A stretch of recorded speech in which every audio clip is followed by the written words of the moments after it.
মুছলমান ৰাষ্ট্ৰ ইৰাণৰ ভয়ত টোপনি কাঢ়িছে আমেৰিকাৰ। ডনাল্ড ট্ৰাম্পৰ হুংকাৰকো ভক্ষেপ নকৰে ইৰাণে।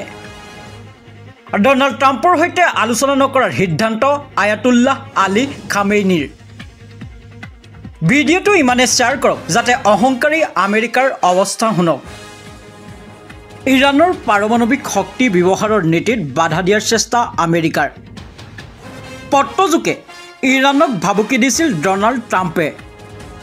আমেৰিকাই কৈছিল, আমি আপোনাক পাৰমাণৱিক অস্ত্ৰ বনাবলৈ দিব নোৱাৰোঁ। ইৰাণে উত্তৰত কয়, আপুনি কোন? আপোনাৰ অনুমতি আমাক নালাগে। আমেৰিকাৰ পত্ৰত কয়, আলোচনাৰ মাধ্যমেৰে বিকল্প সন্ধান কৰিব লাগিব। ইৰাণৰে উত্তৰ কয়, আপুনি নিজে নিজে আলোচনা কৰক।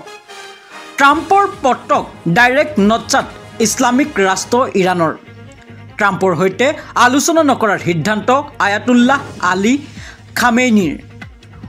এই সমগ্ৰ ঘটনাক লৈ চিন্তিত হৈ পৰিছে শক্তিধৰ আমেৰিকা। ভাবুকি দি সমগ্ৰ বিশ্বতে লজ্জিত নিজকে শক্তিধৰ বুলি ভবা আমেৰিকা। National desk যমুনাইনী।